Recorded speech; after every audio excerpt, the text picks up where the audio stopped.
1.4 Budaya Positif.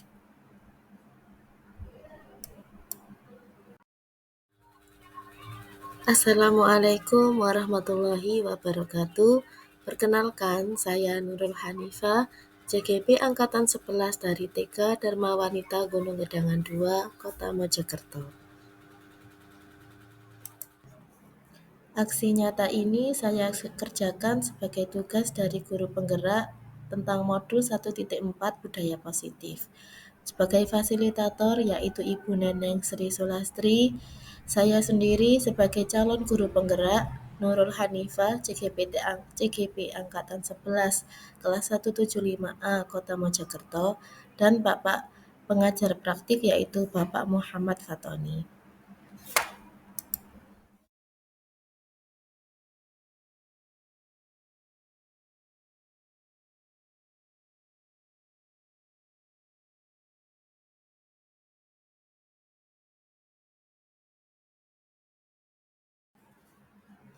Latar belakang yaitu sebagai upaya saya menumbuhkan budaya positif yang dimulai dari diri sendiri, lalu diterapkan pada murid di kelas dan diterapkan di sekolah dengan berkolaborasi bersama rekan sejawat dan kepala sekolah.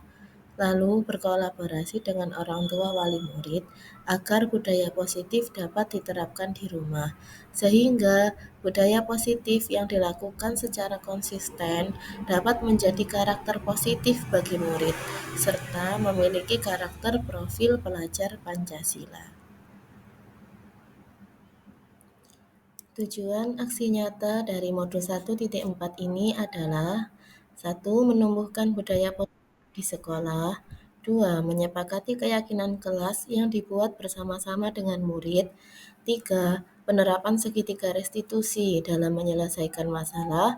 Dan menumbuhkan motivasi belajar intrinsik dari dalam diri murid. Sedangkan tolak ukur yaitu terbentuknya keyakinan kelas yang disepakati bersama-sama antara murid dan guru. Lalu, penerapan segitiga restitusi untuk meningkatkan disiplin positif pada murid. Dan terlaksananya diseminasi konsep inti budaya positif, serta murid memiliki sikap disiplin positif, rasa tanggung jawab, dan motivasi belajar yang tinggi.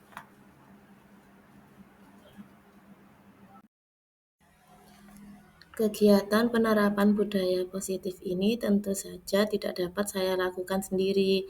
Saya mendapat dukungan dari kepala sekolah, dari rekan sejawat, dari murid, serta orang tua murid. Konsep inti budaya positif. Yang pertama adalah perubahan paradigma belajar, yaitu sesuai dengan filosofi KHD bahwa belajar adalah proses menuntun bagi murid sesuai dengan kodrat alam dan kodrat zaman, serta pembelajaran yang berpihak pada murid. Dalam menerapkan disiplin positif, guru berupaya menumbuhkan kesadaran murid akan nilai-nilai kebajikan yang disepakati bersama, seperti bertanggung jawab atas kepemilikan pribadi, menjaga kebersihan diri sendiri dan lingkungan, serta bersikap mandiri, baik di rumah maupun di sekolah. Motivasi perilaku manusia ada 3. Yang pertama, untuk menghindari ketidaknyamanan atau hukuman. Yang kedua, untuk mendapatkan imbalan atau penghargaan dari orang lain. Dan yang ketiga, untuk menjadi orang yang mereka inginkan dan menghargai diri sendiri dengan nilai-nilai yang mereka percaya. Adapun kebutuhan dasar manusia ada 5. Yang pertama, manusia pasti bertahan hidup. Yang kedua, penguasaan. Yang ketiga, kasih sayang dan rasa diterima. Lalu yang keempat, kebebasan. Dan yang kelima, kesenangan. 5. Posisi kontrol guru. Yang pertama, sebagai penghukum. Yang kedua, sebagai teman. Yang ketiga, pembuat rasa bersalah. Yang keempat, pemantau. Dan yang kelima, manajer. Yang terakhir, keyakinan kelas adalah nilai-nilai kebajikan yang disepakati bersama murid untuk diterapkan di kelas atau di sekolah.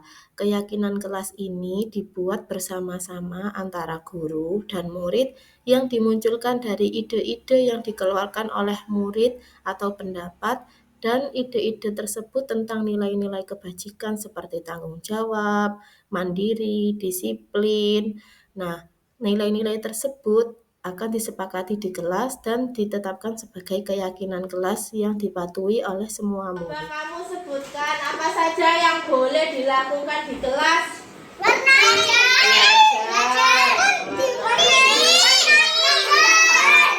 Menggunting, belajar, menulis, menggambar. Kalau hal yang tidak boleh dilakukan di kelas ada apa saja? Apa saja? Gak boleh mainan pintu, gak boleh nangkap, gak boleh besok. Kalau besok apa yang dilakukan? Kita membaca istighfar. Astagfirullahaladzim. Iya berdosa. Gak boleh mainan kipas. Kenapa kok gak boleh mainan kipas? Kipasnya rusak. Rambutnya masuk nang kipas untuk membeli ya. Iya. Apa? Oke, boleh tepuk tangan semuanya. Tepuk semangat.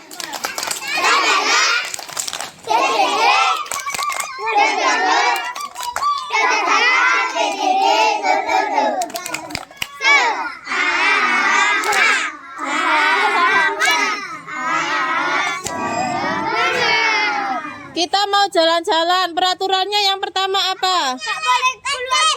Harus tertib. Tertib itu apa aja? Gak boleh nyalip. Terus apa lagi? Harus disiplin. Gak boleh lepas. Gak boleh lari-larian. Paham? Kalau jalan posisinya di mana? Harus luruskan barisan. Harus minggir. Fokus di depan ya. Fokus di depan ya. Gandengannya gak boleh copot. Kenapa? Kalau copot tadi bisa meriksa loh. Ya, digandeng sing rapet koncone. Cek duwe besti ya. Bisa tertib? Bisa disiplin? Bisa. Oke, kita jalan. Ayo. Materi selanjutnya yaitu penerapan segitiga restitusi. Penerapan segitiga restitusi dilakukan untuk mencari solusi atas permasalahan yang terjadi pada murid, tanpa membuat mereka merasa bersalah ataupun menghukum, tetapi dengan murid bisa menentukan langkah tindak lanjut untuk memperbaiki kesalahannya. Halo Iban. Hai. Halo Rizky. Hai. Apa kabarmu hari ini? Baik. Baik, alhamdulillah. Tadi pagi Bu Nurul perhatikan pada waktu berbaris, bagaimana ya sikapnya Iban? Kenapa kok tersenyum? Lupa tadi pagi pada waktu baris itu sikapnya Iban kurang disiplin. Kenapa ya? Mainan. Kamu masih suka main. Iya, tapi ada waktunya ya. Kenapa sih kalau berbaris itu harus disiplin? Ya dapet.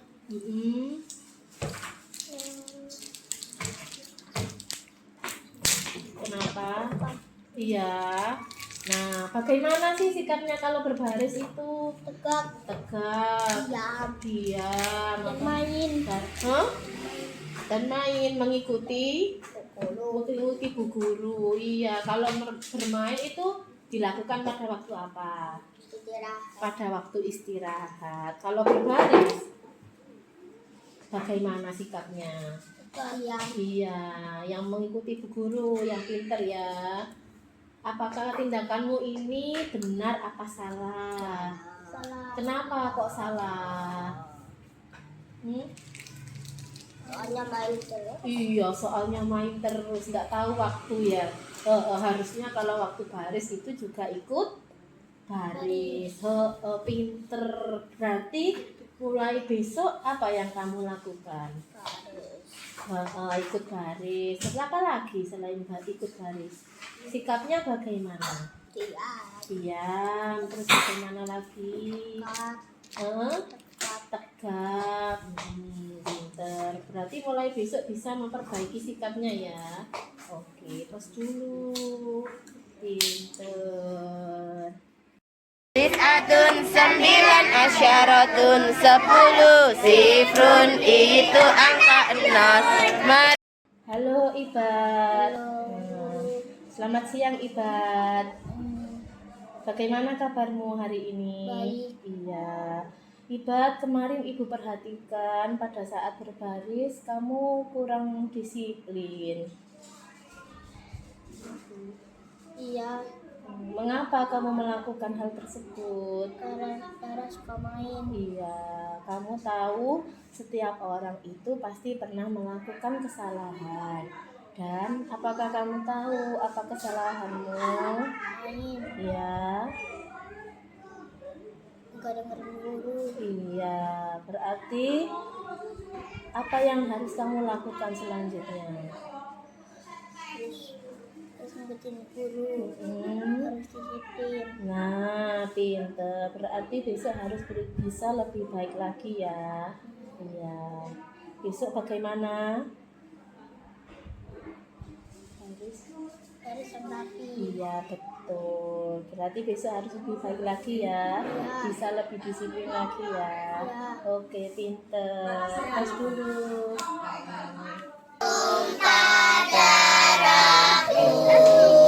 Di sanalah aku berdiri jadi pandu ibuku Indonesia.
Assalamualaikum warahmatullahi wabarakatuh.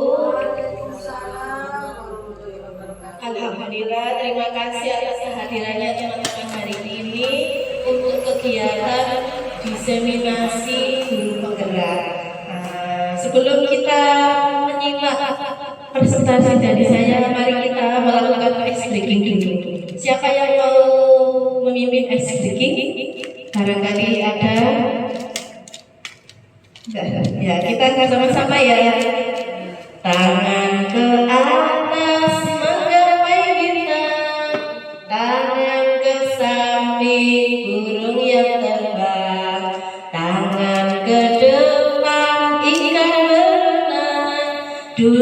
yang rapi siap berdoa. Taku tadi putar, luku tadi gulu, ular melingkar di pagar bundar. Kanan, kiri, atas, bawah siap belajar.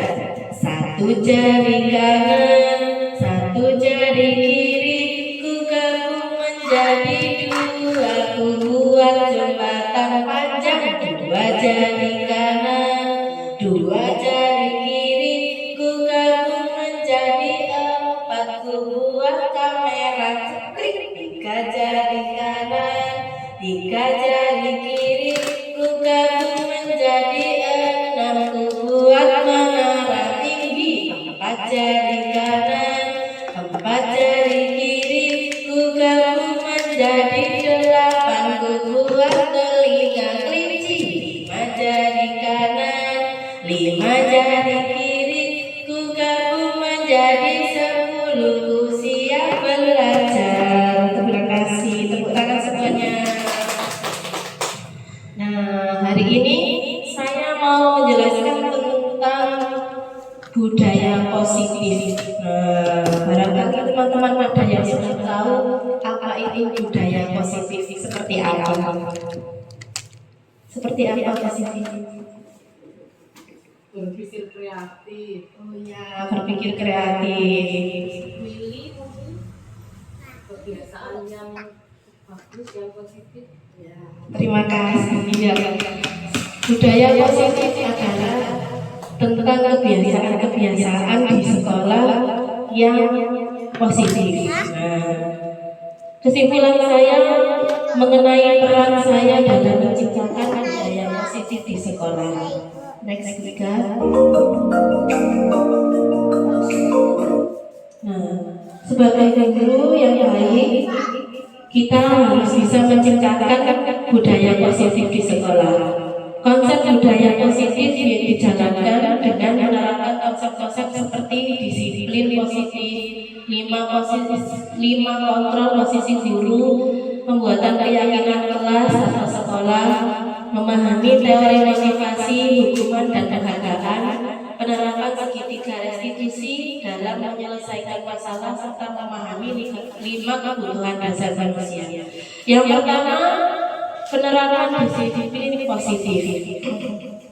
Dalam menerapkan disiplin positif, saya menumbuhkan kesadaran murid akan nilai kebajikan yang disepakati bersama seperti bertanggung jawab atas kepemilikan pribadi, menjaga kebersihan diri dan lingkungan serta bersikap mandiri.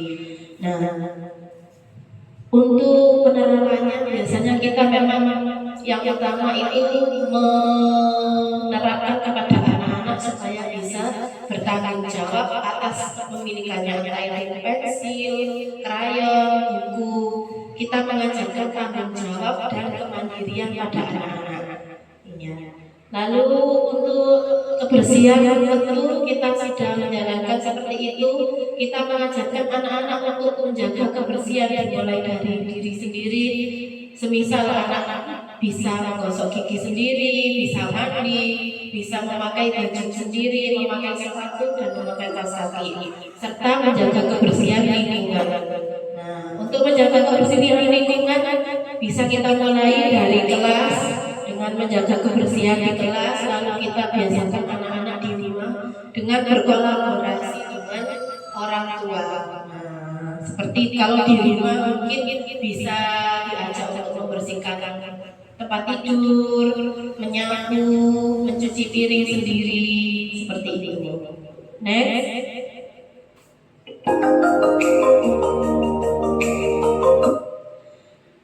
Motivasi perilaku manusia pada anak usia TK, sebenarnya pemberian penghargaan ini dilarang ya, karena nanti khawatirnya bisa menjadi kebiasaan bagi anak-anak.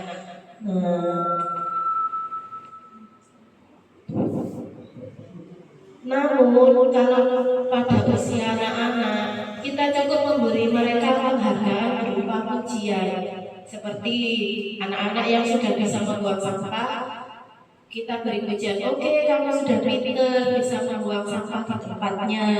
Oke, kamu sudah bisa menyelesaikan pekerjaan kamu, gitu ya. Tapi tidak dengan memberikan barang atau benda, karena nanti dikhawatirkan motivasi dalam diri anak itu tidak tumbuh. Jadi mereka hanya menginginkan, aku menyelesaikan tugasku supaya nanti diberi guru penghargaan, supaya diberi benda. Seperti itu kita hilangkan. Cukup dengan ujian. Lalu penerapan segitiga restitusi. Segitiga restitusi ini adalah proses untuk menyelesaikan masalah pada murid. Nah, dalam menyelesaikan masalah di TK, kemarin saya mencoba menerapkan segitiga itu tidak tumbuh. Jadi mereka hanya menginginkan, aku menyelesaikan tugasku supaya nanti diberi guru penghargaan, supaya diberi benda. Seperti itu kita hilangkan. Cukup dengan ujian. Lalu penerapan segitiga restitusi. Segitiga restitusi ini adalah proses untuk menyelesaikan masalah pada murid.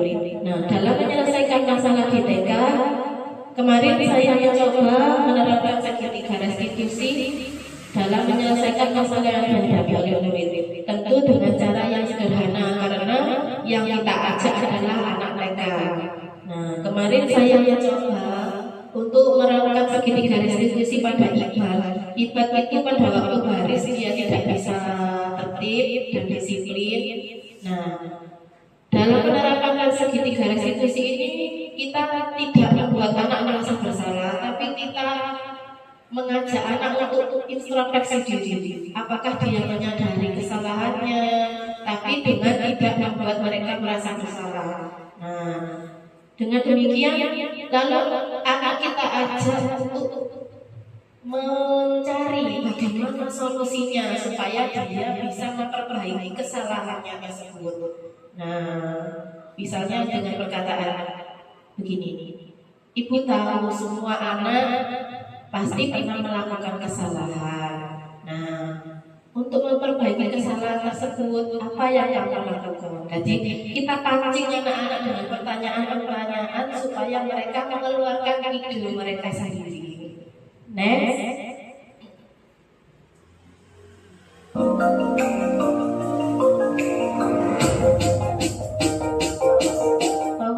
Nah, 5 posisi kontrol guru di sekolah. Yang pertama yaitu sebagai penghukum.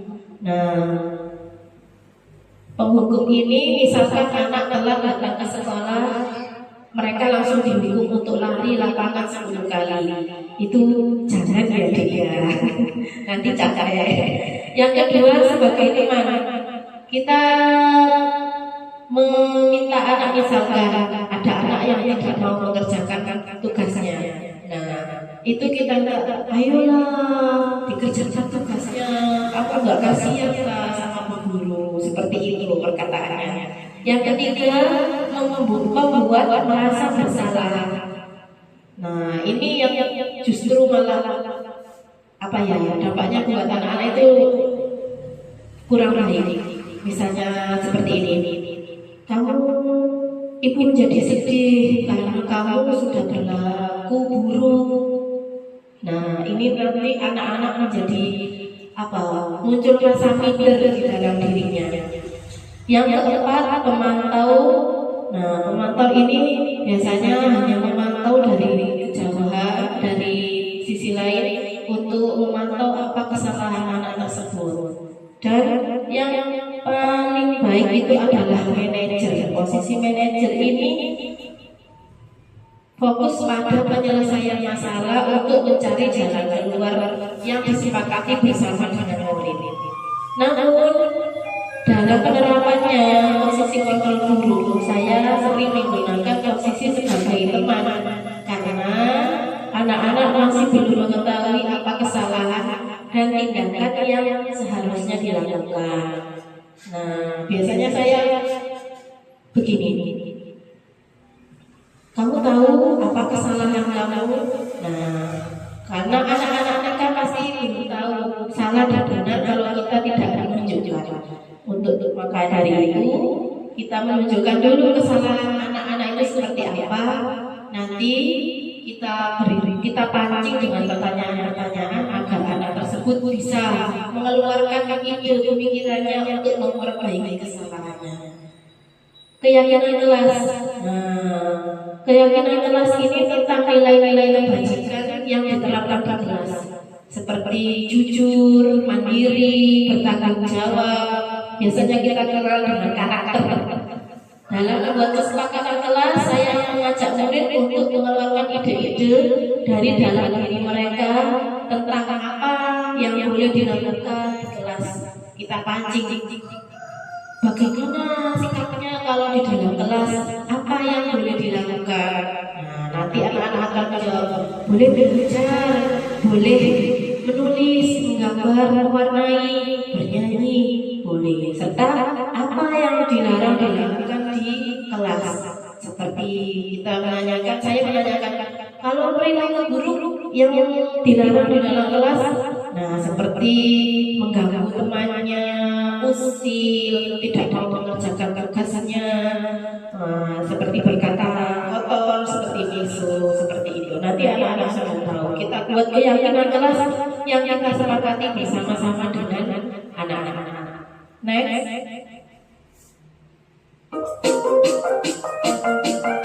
Nah, 5 kebutuhan dasar manusia.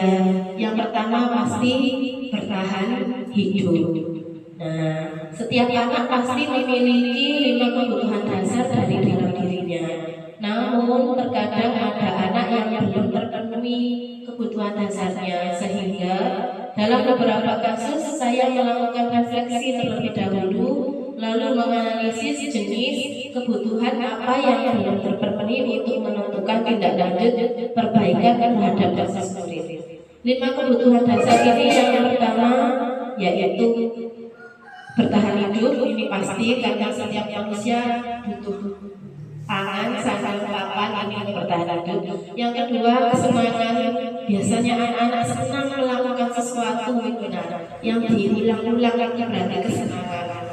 Lalu ada juga kebutuhan hidup, kepemimpinan. Biasanya ada juga anak-anak yang sudah memiliki kebutuhan dasar dari dalam dirinya. Namun terkadang ada anak yang belum terpenuhi kebutuhan dasarnya, sehingga dalam beberapa kasus saya melakukan refleksi terlebih dahulu, lalu menganalisis jenis kebutuhan apa yang belum terpenuhi untuk menentukan tindak lanjut perbaikan terhadap kasus murid. 5 kebutuhan dasar ini yang pertama yaitu bertahan hidup. Ini pasti karena setiap manusia butuh pangan, sandang, papan, ini bertahan hidup. Yang kedua, kesenangan. Biasanya anak-anak senang melakukan sesuatu yang diulang-ulang lagi, berarti kesenangan. Lalu ada juga kebutuhan hidup, kepemimpinan. Biasanya ada juga anak-anak yang sudah menunjukkan sifat kepemimpinan. Next.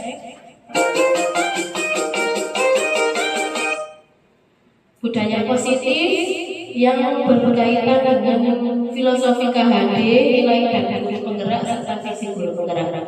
Dengan menjalankan budaya positif di sekolah, maka akan mempermudah tercapai tujuan pendidikan nasional sesuai dengan filosofi KHD, yaitu pendidikan yang berpihak pada murid dan sifat menuntut tumbuh kekuatan kodrat yang ada pada murid.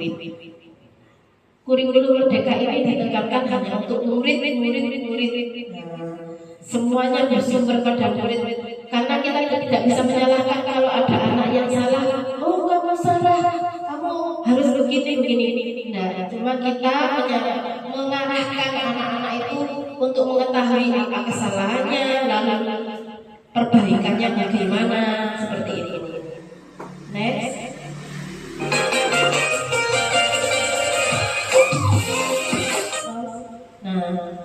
Budaya positif dapat terwujud jika seorang guru memiliki nilai guru penggerak di antara antara berpihak kepada murid, mandiri, reflektif, kolaboratif, dan inovatif. Budaya positif dapat terwujud dengan mendorong kolaborasi antara semua warga sekolah dengan adanya keyakinan sekolah yang harus disepakati dan dijalankan bersama-sama. Memang sekarang ini lagi kecenderungannya kolaborasi. Jadinya kita tidak bisa melakukan sesuatu itu sendiri, harus berkolaborasi antara guru, kepala sekolah, murid juga dengan wali murid. Next.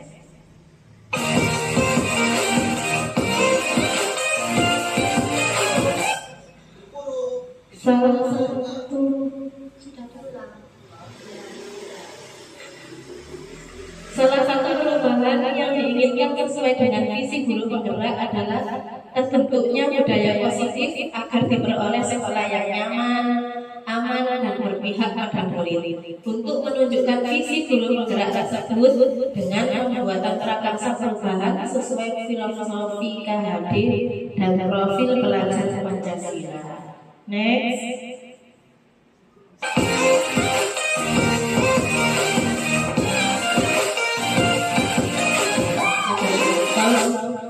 Nah, sejauh mana pemahaman Anda tentang konsep inti yang telah Anda pelajari?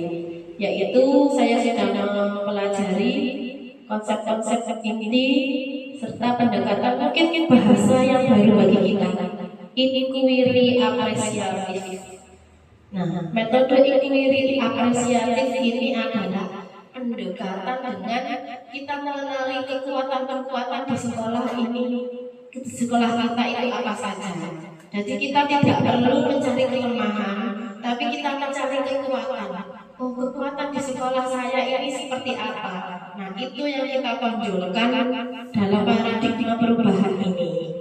Nah, mungkin ada yang punya pengalaman tentang pendekatan mengenai kekuatan di sekolahnya.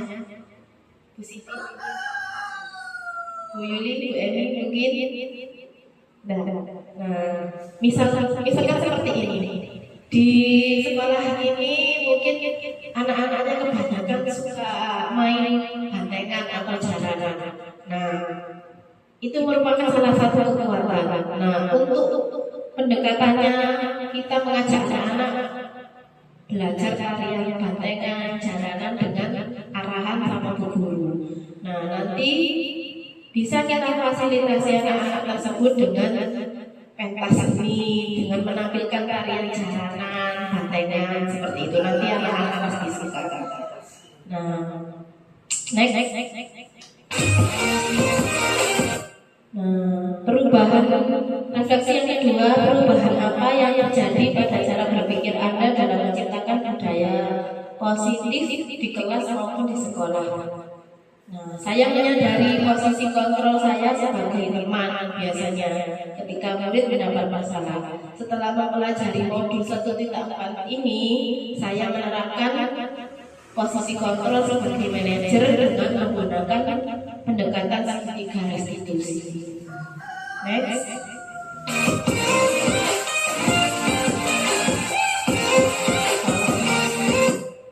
Pengalaman seperti apa yang pernah Anda alami terkait penerapan konsep? Nah, seperti saya membuat kesepakatan kelas bersama anak-anak. Nanti ide-ide pemikiran anak-anak itu pasti langsung keluar. Terus juga pengalaman dalam menerapkan segitiga restitusi kemarin bersama Iban. Nah, oke, next.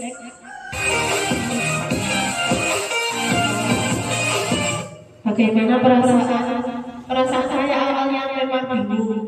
Nah, tapi saya merasa senang dan cukup tertantang untuk menerapkan penyelesaian masalah tersebut menggunakan segitiga restitusi. Iban pun juga demikian, awalnya juga bingung.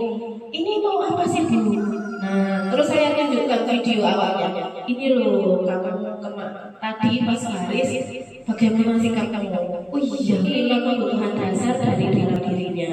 Namun terkadang ada anak yang belum terpenuhi kebutuhan dasarnya, sehingga dalam beberapa kasus saya melakukan refleksi terlebih dahulu lalu menganalisis jenis kebutuhan apa yang belum terpenuhi untuk menentukan tindak lanjut perbaikan terhadap proses murid. 5 kebutuhan dasar ini yang pertama yaitu bertahan hidup, ini pasti karena setiap manusia butuh pangan, sandang, papan, ini bertahan hidup. Yang kedua, kesenangan. Biasanya anak-anak senang melakukan sesuatu yang diulang-ulang lagi berarti kesenangan. Lalu ada juga kebutuhan hidup, kepemimpinan. Biasanya ada juga anak-anak yang sudah menunjukkan sifat kepemimpinan. Nah, next. Budaya positif yang berkaitan dengan filosofi KHD, nilai dan guru penggerak serta visi guru penggerak. Dengan menjalankan budaya positif di sekolah, maka akan mempermudah tercapai tujuan pendidikan nasional sesuai dengan filosofi KHD, yaitu pendidikan yang berpihak pada murid dan sifat menuntut tumbuh kekuatan kodrat yang ada pada murid. Kurikulum Merdeka ini ditekankan hanya untuk murid. Semuanya bersumber pada murid. Karena kita tidak bisa menyalahkan kalau ada anak yang salah. Oh, kamu salah, kamu harus begini. Nah, cuma kita mengarahkan anak-anak itu untuk mengetahui apa kesalahannya, lalu perbaikannya bagaimana, seperti ini. Next.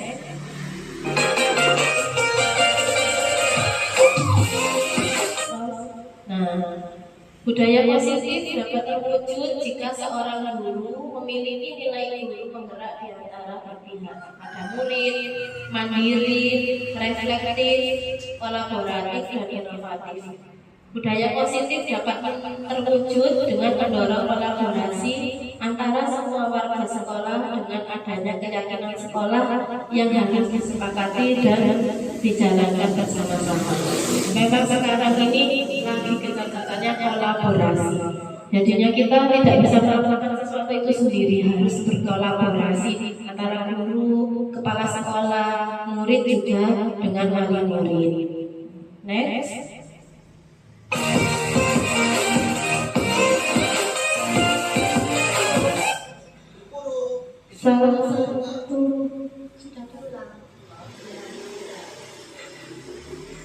Salah satu perubahan yang diinginkan sesuai dengan visi guru penggerak adalah terbentuknya budaya positif agar diperoleh sekolah yang nyaman, aman, dan berpihak pada murid. Untuk menunjukkan visi guru penggerak tersebut dengan pembuatan prakarsha perubahan sesuai filosofi KHD dan profil pelajar Pancasila.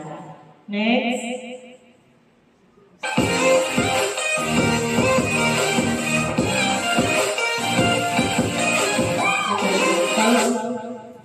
Sejauh mana pemahaman Anda tentang konsep ini yang telah Anda pelajari?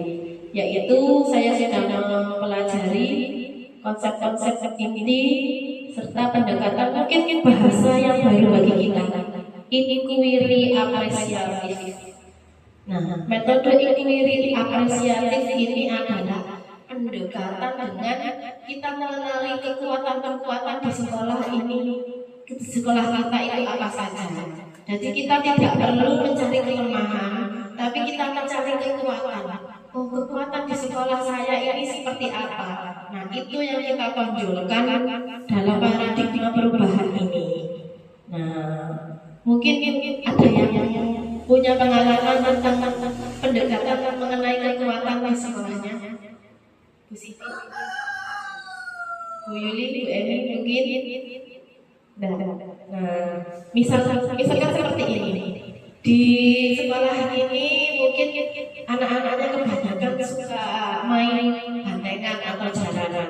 Nah, itu merupakan salah satu kekuatan. Nah, untuk pendekatannya kita mengajak anak-anak belajar karya bantengan, jalanan dengan arahan sama bu guru. Nah, nanti bisa kita fasilitasi anak-anak tersebut dengan pentas seni, dengan menampilkan karya jalanan, bantengan, seperti itu. Nanti anak-anak pasti suka. Nah, next. Nah, perubahan refleksi yang kedua, perubahan apa yang terjadi pada cara berpikir Anda dalam menciptakan budaya positif di kelas maupun di sekolah. Nah, saya menyadari posisi kontrol saya sebagai teman biasanya ketika murid mendapat masalah. Setelah mempelajari modul 1.4 ini, saya menerapkan posisi kontrol sebagai manajer dengan menggunakan pendekatan segitiga restitusi. Next.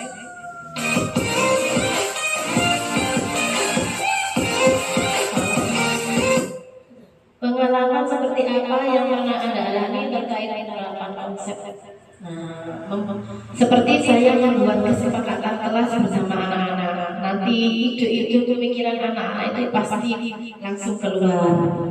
Terus juga pengalaman dalam menerapkan segitiga restitusi kemarin bersama Iban. Oke, next.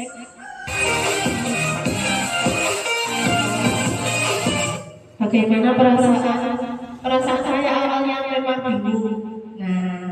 Tapi saya merasa senang dan cukup tertantang untuk menerapkan penyelesaian masalah tersebut menggunakan segitiga restitusi. Iban pun juga demikian, awalnya juga bingung.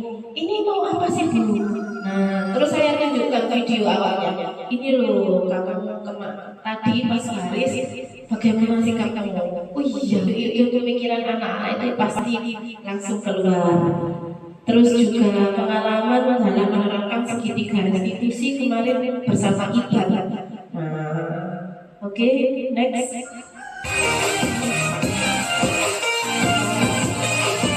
Bagaimana perasaan saya awalnya memang bingung.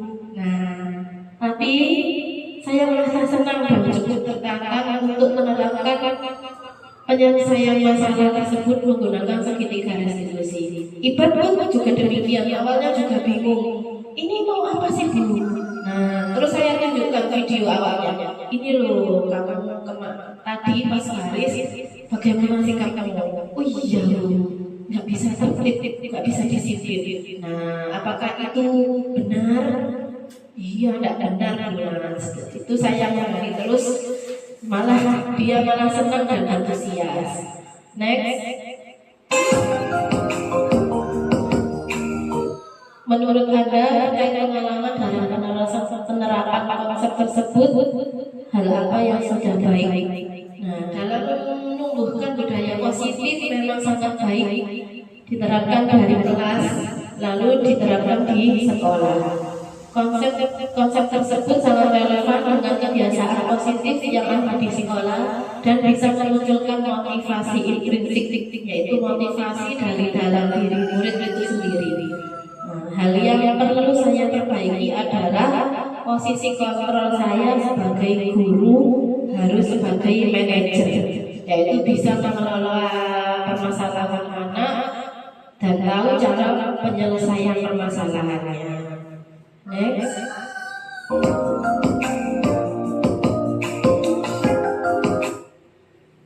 Sebelum mempelajari modul ini, ketika berinteraksi dengan murid berdasarkan 5 posisi kontrol, posisi mana yang paling sering Anda pakai yaitu posisi sebagai teman. Saya ingin menunjukkan kesalahan murid tanpa membuat mereka merasa bersalah. Setelah mempelajari modul 1.4, saya mulai menerapkan posisi kontrol saya sebagai manajer. Perasaan saya juga merasa senang, murid juga termotivasi untuk memperbaiki kesalahannya. Next.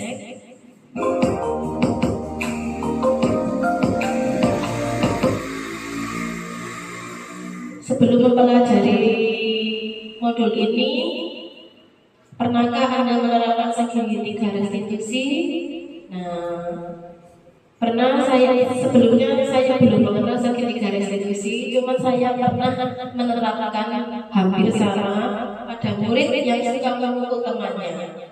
Murid menjadi tahu kesalahannya, yaitu suka memukul temannya, serta tapi tidak tahu apa yang harus dilakukan ke depannya.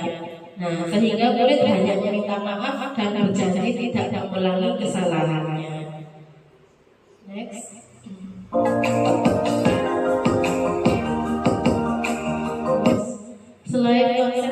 disampaikan dalam modul ini yang dipelajari menurut saya yang penting dipelajari untuk menciptakan budaya positif yaitu kolaborasi. Nah, kolaborasi ini sangat penting dengan sesama guru, dengan kepala sekolah, juga dengan wali murid. Hal ini penting karena yang diajarkan di sekolah supaya bisa diteruskan lagi di rumah sehingga kebiasaan-kebiasaan positif itu menjadi karakter positif bagi murid yang diharapkan dari profil pelajar Pancasila. Next. Ini rancangan tindakan untuk aksi nyata saya. Next.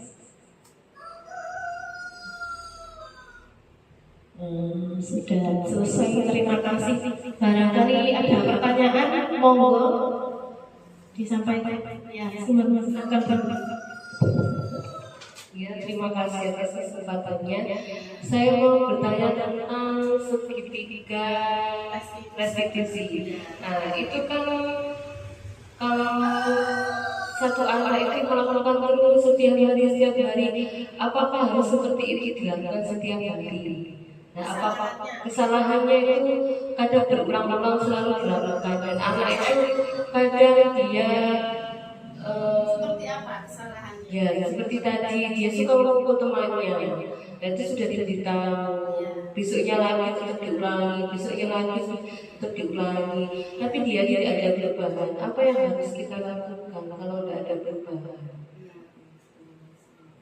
Terima kasih. Langsung saya bahas ya, kita bahas bersama-sama ya. Nah, sepertinya mungkin kita harus melakukan refleksi dulu. Nah, lalu kita menganalisis apa kebutuhan dasar anak ini, kenapa kok masih suka memukul. Nah, kita berkolaborasi dengan orang tua, kita konsultasi dengan orang tua bagaimana sikap anak tersebut di rumah. Apakah dia suka memukul di rumah, juga suka memukul, apakah hanya di sekolah suka memukul. Nah, setelah kita konsultasi dengan orang tua, baru kita menentukan tindak lanjutnya. Misalkan jika di rumah dia tetap suka memukul, berarti kita harus berkolaborasi dengan orang tua untuk menghentikan kebiasaan anak tersebut suka memukul. Nah, tapi kalau di rumah dia tidak pernah memukul, tapi kok di sekolah malah suka memukul, berarti kita lihat dulu kebutuhan dasar apa yang belum terpenuhi. Misalnya anak itu merasa senang, aku senang bisa memukul temanku. Kadang-kadang anak yang sikap seperti itu kan. Nah, ada kesenangan tersendiri di dalam diri anak itu, yaitu bisa mengelola permasalahan anak dan tahu cara penyelesaian permasalahannya. Next.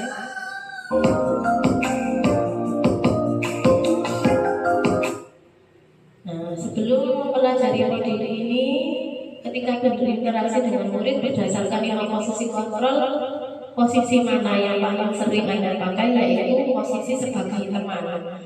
Nah, saya ingin menunjukkan kesalahan murid tanpa membuat mereka merasa bersalah. Setelah mempelajari modul 1.4, saya mulai menerapkan posisi kontrol saya sebagai manajer. Perasaan saya juga merasa senang, murid juga termotivasi untuk memperbaiki kesalahannya. Next.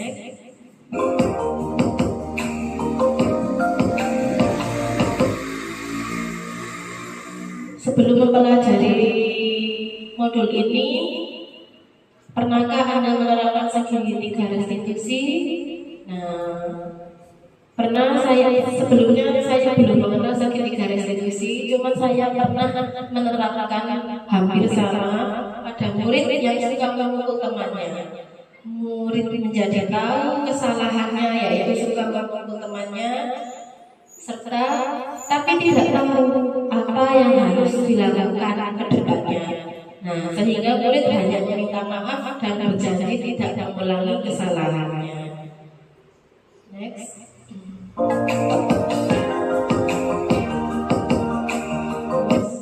Selain konsep yang disampaikan dalam modul ini, yang dipelajari menurut saya yang penting dipelajari untuk menciptakan budaya positif yaitu kolaborasi. Nah, kolaborasi ini sangat penting dengan sesama guru, dengan kepala sekolah, juga dengan wali murid. Hal ini penting karena yang diajarkan di sekolah supaya bisa diteruskan lagi di rumah, sehingga kebiasaan-kebiasaan positif itu menjadi karakter positif bagi murid yang diharapkan dari profil pelajar Pancasila. Next. Ini rancangan tindakan untuk aksi nyata saya. Next.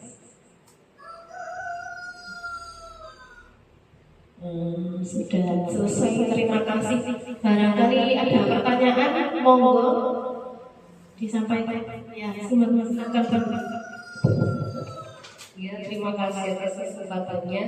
Saya mau bertanya tentang segitiga restitusi. Nah, itu kan kalau satu anak itu melakukan terus setiap hari, apakah harus seperti itu dilakukan setiap hari? Nah, apa kesalahannya itu kadang berulang-ulang selalu dilakukan, dan anak itu kadang dia Seperti apa kesalahannya? ya seperti tadi dia suka memukul temannya, dan itu sudah diberitahu. Besoknya lagi tetap diulangi, besoknya lagi tetap diulangi, tapi dia tidak ada perubahan. Apa yang harus kita lakukan kalau tidak ada perubahan? Terima kasih. Langsung saya bahas ya, kita bahas bersama-sama ya. Nah, sepertinya mungkin kita harus melakukan refleksi dulu. Nah, lalu kita menganalisis apa kebutuhan dasar anak ini, kenapa kok masih suka memukul. Nah, kita berkolaborasi dengan orang tua, kita konsultasi dengan orang tua, bagaimana sikap anak tersebut di rumah. Apakah dia suka memukul di rumah, juga suka memukul, apakah hanya di sekolah suka memukul. Nah, setelah kita konsultasi dengan orang tua, baru kita menentukan tindak lanjutnya. Misalkan jika di rumah dia tetap suka memukul, berarti kita harus berkolaborasi dengan orang tua untuk menghentikan kebiasaan anak tersebut suka memukul. Nah, tapi kalau di rumah dia tidak pernah memukul, tapi kok di sekolah malah suka memukul, berarti kita lihat dulu kebutuhan dasar apa yang belum terpenuhi. Misalnya anak itu merasa senang, aku senang bisa memukul temanku. Kadang-kadang anak yang seperti itu kan. Nah, ada kesenangan tersendiri di dalam diri anak itu. Nah, berarti gemes sama temannya, terus temannya suka dipukul. Berarti ini ada kebutuhan dasar anak yang belum terpenuhi. Nah, untuk memenuhi kebutuhan dasar anak tersebut yang belum terpenuhi, kita harus bekerja sama dengan orang tua, berkolaborasi. Ibu, ini anaknya di sekolah ternyata sikapnya seperti ini. Terus kalau di rumah apa bisa kita perbaiki sikap anak itu supaya kesenangannya itu mungkin karena dia suka memukul bisa difasilitasi dengan dibelikan guling tinju itu biar dia memukul guling tinju itu seperti itu. Bagaimana Bu Yuli? Coba ya. Iya, dicoba dulu. Kita sama-sama melakukan percobaan pada anak, tapi percobaan yang positif. Iya. Barangkali ada pertanyaan lain, monggo. Sudah? Oh ya, kalau sudah, iya. Kalau sudah, saya tutup acara hari ini. Terima kasih banyak atas perhatian dan kesempatan dari teman-teman. Kita bisa berbagi pengalaman terkait dalam kita mengajar di kelas. Bagaimana kita mencari yang lebih baik lagi, dan semua itu untuk murid dan murid. Terima kasih saya sampaikan. Wassalamualaikum warahmatullahi wabarakatuh.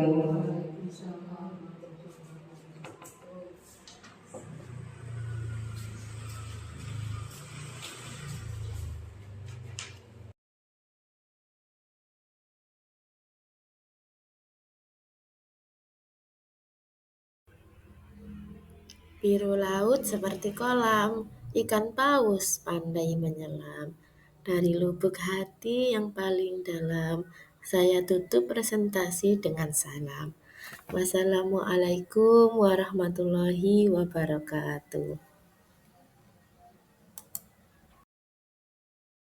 Tanahku, negeriku yang ku cinta, Indonesia Raya, merdeka, merdeka, hiduplah Indonesia Raya.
Oke, sudah.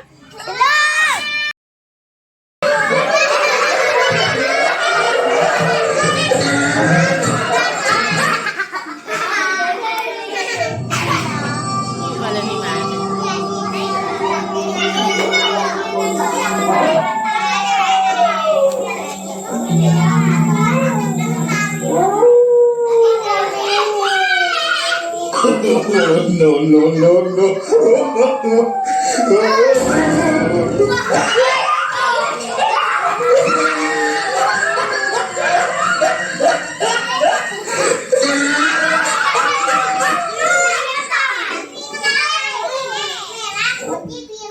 Iya, kayak pacang idaman. Ayo baca itu.